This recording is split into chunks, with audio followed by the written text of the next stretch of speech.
Hello friends, कैसे हैं आप सब। दोस्तों, बिहार न्यायिक सेवा के अंतर्गत बीपीएससी ने सिविल जज के लिए नोटिफिकेशन जारी कर दी है और आज हम लोग इस वीडियो में पूरे विस्तार से जानने वाले हैं कि इनका जॉब प्रोफाइल क्या है, salary, promotion, facilities, work, posting वगैरह सब कुछ डिटेल में जानने वाले हैं। तो काफ़ी महत्वपूर्ण वीडियो होने वाला है, वीडियो को अंत तक देखें। अगर हमारे चैनल पर नए हैं तो इसे सब्सक्राइब कर लें और बेल आइकन का बटन जरूर दबाएं ताकि आने वाले वीडियो का नोटिफिकेशन आपको सबसे पहले मिल सके। दोस्तों, बीपीएससी पोस्ट डिटेल के अंतर्गत आज हम लोग जानने वाले हैं सिविल जज के बारे में, सिविल जज के जॉब प्रोफाइल के बारे में। तो सबसे पहले मैं आपको बात कर लेता हूं सिविल जज के रिक्रूटमेंट के बारे में। तो रिक्रूटमेंट के बारे में आप लोग को हालांकि पता ही है, फिर भी मैं बता दूं कि इसकी नियुक्ति बीपीएससी के माध्यम से होती है। सिविल जज की नियुक्ति बीपीएससी इसका एग्ज़ाम लेता है। और एग्ज़ाम पैटर्न की बात कर ले तो इसमें एग्ज़ाम पैटर्न 3 चरणों में कंप्लीट होता है, पीटी, मेंस और इंटरव्यू। पीटी, मेंस, इंटरव्यूज़, ये 3 चरणों से गुजरने के बाद अंतिम रूप से चयन होता है। और ये एग्ज़ाम जो लिया जाता है बीपीएससी के माध्यम से, वो मुख्य रूप से आप देखा जाए तो जो एलएलबी हैं, ठीक है, वही इस एग्ज़ाम में भाग लेते हैं। मतलब जिनके पास लॉ की डिग्री है वही भाग लेते हैं, ठीक है। बात कर लेते हैं controlling authority and transfer posting की बात कर लेते हैं। तो ये आपका डिपार्टमेंट तो लॉ डिपार्टमेंट है, लेकिन कंट्रोल और ट्रांसफ़र पोस्टिंग के लिए जिम्मेदार है हाई कोर्ट, ठीक है।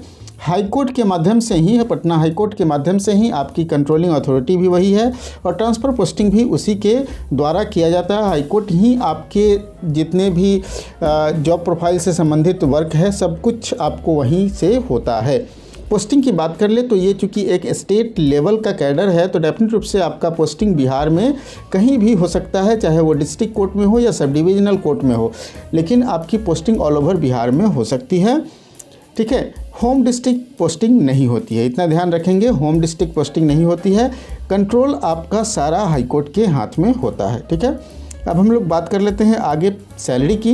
तो जहाँ तक पे स्केल की बात है तो अच्छी खासी सैलरी मिलती है। और आपको बात कर ले कि 7th पे कमीशन के अनुसार इनकी सैलरी एक्चुअली निर्धारित नहीं होती है। इनकी सैलरी जो निर्धारित होती है वो जुडिशियल पे कमीशन के अनुसार होती है, ठीक है। जुडिशियल पे कमीशन के अनुसार, तो हाल ही में 2nd जुडिशियल पे कमीशन आया था, उनके अनुसार इनकी सैलरी निर्धारित होती है। हालांकि ये लेवल 9 का पद है। 53,100 से लेके 1,67,800 के बीच इनकी पे बैंड होती है। बेसिक सैलरी 53,100 है। इस पर आपको dearness allowance, medical allowance, travelling allowance, gown allowance, century allowance के अलावा और सारे अलाउंस आपको मिलते हैं। तो कुल मिलाकर देखा जाए तो स्मार्ट सैलरी के साथ साथ आपका स्मार्ट इसमें अलाउंस भी मिलता है। तो सैलरी आपका लगभग इनिशियली बात कर ले तो अभी जो 2nd जुडिशियल पे कमीशन आया है, 2nd जुडिशियल पे कमीशन के अनुसार आपकी इनिशियल सैलरी लगभग 80 से 90 हज़ार के आसपास में होने की संभावना है, हो जाती है, ठीक है। इतनी अच्छी खासी सैलरी है, आपका इनिशियल सैलरी इतनी हो जाती है। तो अच्छी खासी सैलरी मिलती है, स्मार्ट सैलरी है, स्मार्ट जॉब है। बात कर लेते हैं प्रमोशन का। तो प्रमोशन का स्कोप काफ़ी अच्छा है, ठीक है। प्रमोशन का स्कोप काफ़ी अच्छा है। जैसे ही आपकी पोस्टिंग होती है, तो आप उस समय जूनियर डिवीज़न के अंतर्गत होते हैं। हालांकि आपकी पोस्टिंग की बात कर ले तो सिविल जज जूनियर डिवीज़न होते हैं, ठीक है। जूनियर डिवीज़न के बाद आपका सीनियर डिवीज़न में पोस्टिंग होता है। उसके बाद डीजे एंट्री लेवल में पोस्टिंग, मतलब आपका प्रमोशन होता है, ठीक है। उसके बाद आप, अगर आपकी सर्विस आवर बची हुई है तो हाई कोर्ट के लिए भी आप जा सकते हैं, ठीक है। तो हाई कोर्ट में भी आपको अगर डीजे लेवल, एंट्री लेवल में चले जाते हैं तो रजिस्ट्रार वगैरह के पद पर आपकी नियुक्ति होती है, ठीक है। तो देखा जाए तो प्रमोशन का शुरू से हम लोग देख लेते हैं। अगर आप सिविल जज जूनियर डिवीज़न में हैं तो आप पहले 2nd क्लास मजिस्ट्रेट बनाए जाएंगे। ये 6 महीना के लिए ही दिया जाता है पद। इसमें आपको ट्रेनिंग के दौरान ही ये पद दिया जाता है। उसके बाद आपको 1st क्लास जुडिशियल मजिस्ट्रेट में आपका पोस्टिंग हो जाता है। 1st क्लास जुडिशियल मजिस्ट्रेट जो सीनियर कैटेगरी में होते हैं वही मुंसिफ बनते हैं, ठीक है। उसके बाद आपका जो प्रमोशन होता है वो SDJM, मतलब सब डिविजनल जुडिशियल मजिस्ट्रेट के रूप में होता है। इसके बाद डायरेक्ट आपका पोस्टिंग हो जाता है, मतलब आपका प्रमोशन हो जाता है सिविल जज सीनियर डिवीज़न में। सीनियर डिवीज़न के अंतर्गत ACJM, ठीक है, एडिशनल चीफ जुडिशियल मजिस्ट्रेट या सब जज के रूप में होता है। उसके बाद CJM के रूप में होता है, ठीक है। CJM काफ़ी अच्छी पद मानी जाती है। इसके बाद आपका बहुत सारे लोगों का प्रमोशन जो है डायरेक्ट CJM से डिस्ट्रिक्ट एंट्री लेवल में हो जाता है, डिस्ट्रिक्ट जज एंट्री लेवल में भी हो जाता है। तो कई सारे गैप भी मिलते हैं। बहुत सारे जुडिशियल मजिस्ट्रेट से डायरेक्ट SCJM बन जाते हैं, ठीक है। तो उनके रिकॉर्ड पर निर्भर करता है कि आपका सर्विस रिकॉर्ड कैसा है, आप जो काम किए हैं उसका रिकॉर्ड कैसा है, उसी के अनुसार आपकी प्रमोशन होती है। तो डिस्ट्रिक्ट जज एंट्री लेवल की बात कर ले तो एडीजे होता है। एडीजे को हाईकोर्ट का रजिस्ट्रार, बहुत सारे रजिस्ट्रार के पद होते हैं हाईकोर्ट में, जो उसमें एडीजे रैंक के पदाधिकारी को ही उसमें नियुक्त किया जाता है।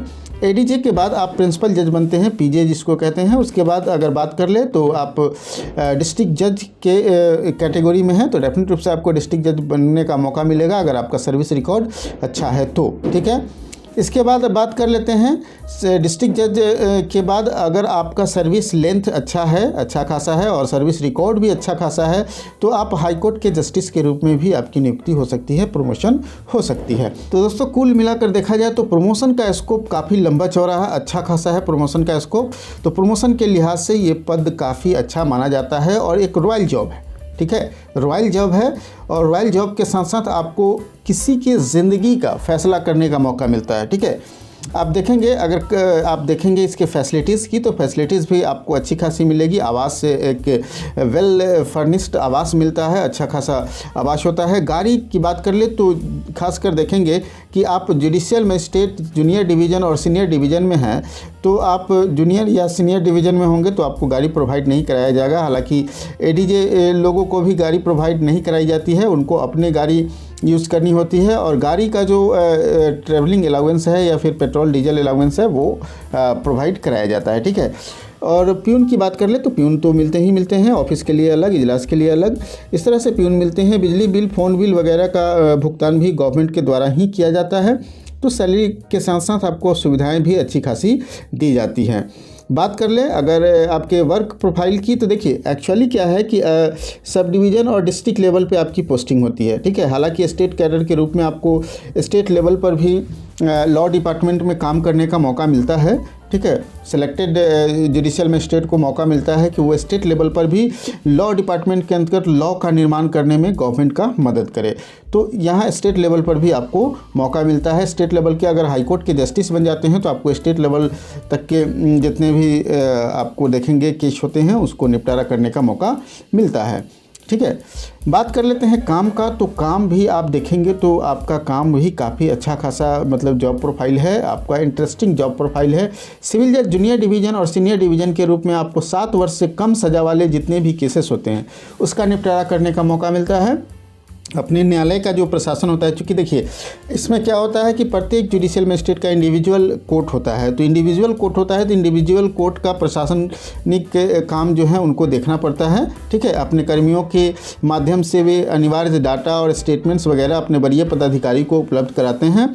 अपने न्यायालय में वादों में अभियुक्तों की जमानत और जेल भेजने का जो प्रोसेस है, प्रक्रियाएं हैं वो करते हैं। और बहुत सारे आपके देखेंगे कि जो थाना पुलिस होते हैं उनके कंट्रोल में होते हैं। पुलिस के सहायता से जितने भी वादों का निपटारा होता है या वादों का संचालन होता है उसमें पुलिस इनकी मदद करती है।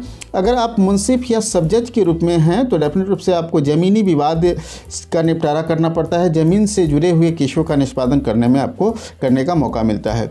अगर डीजे लेवल का है, जैसे ही आप डीजे लेवल की बात कर लेंगे तो एडीजे से शुरू हो जाता है, तो यहाँ आपको 7 वर्ष से अधिक के सज़ा वाले अर्थात 7 वर्ष से अधिक या आजीवन कारावास या मौत की सज़ा सुनाने वाले जितने भी सज़ा होते हैं वो सभी आपको एंट्री लेवल डिस्ट्रिक्ट जज एंट्री लेवल में चले जाते हैं। तो इस तरह के वादों का निष्पादन करने का आपको मौका मिलता है।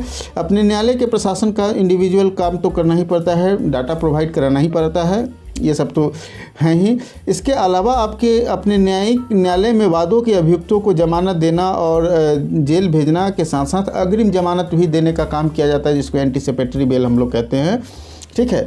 या फिर अभियुक्त अगर कोई जेल में है, पकड़ा गया है, तो उसको बेल भी प्रोवाइड कराने का काम किया जाता है। जैसे आपने लोअर कोर्ट की बात कर लेंगे तो जैसे ही कोर्ट बिलो की बात होगी तो डीजे लेवल से नीचे की जितने भी कोर्ट होंगे उनसे जो बेल रिजेक्ट किए जाते हैं वो सभी काम जो है डिस्ट्रिक्ट जज के यहाँ बेल फाइल होते हैं, तो डिस्ट्रिक्ट जज डीजे लोगों को डिस्ट्रीब्यूट कर देते हैं, जिस पर उनको अपना फैसला देना होता है। ज़मीनी विवादों का भी निपटारा करना है। जैसे अगर कोई भी ज़मीनी विवाद मुंसिफ या सब जज के द्वारा उसको निपटारा किया गया है, फिर भी अगर विवाद की संभावनाएं हैं तो लोग रिवीजन के लिए वरीय न्यायालय में जाते हैं, अर्थात डीजे लेवल के न्यायालय में जाते हैं, ठीक है।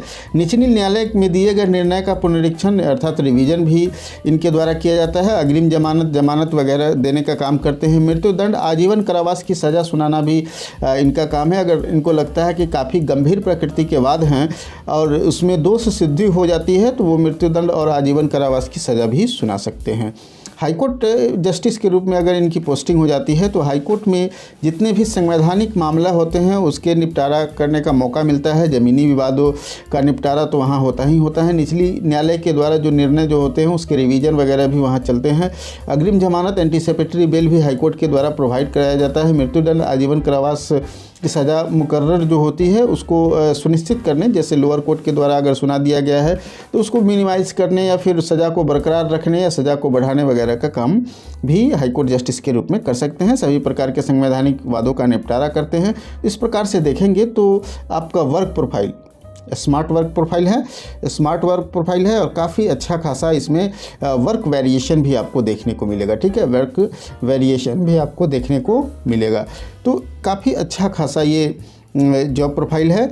दोस्तों, अगर आप सिविल जज जूनियर डिवीज़न या सिविल जज के संबंध में और कुछ जानना चाहते हैं तो आप हमारे वेबसाइट www.gsajtak.in पर विजिट कर सकते हैं, जहां आपको सारी जानकारी मिल जाएगी। और साथ साथ आप हमारे टेलीग्राम चैनल और यूट्यूब चैनल्स के साथ तो जुड़े ही हुए हैं और फेसबुक पेज के साथ भी जुड़ सकते हैं। तो आज के लिए इतना ही। हमें पूरी उम्मीद है कि ये वीडियो आपको पसंद आया होगा। वीडियो पसंद आया हो तो लाइक कीजिए और दोस्तों के साथ भी शेयर कीजिए ताकि उनको भी सिविल जज के जॉब प्रोफाइल के बारे में जानने का मौका मिल सके। तो फिर आज के लिए इतना ही, फिर मिलते हैं अगले वीडियो में एक नए टॉपिक के साथ।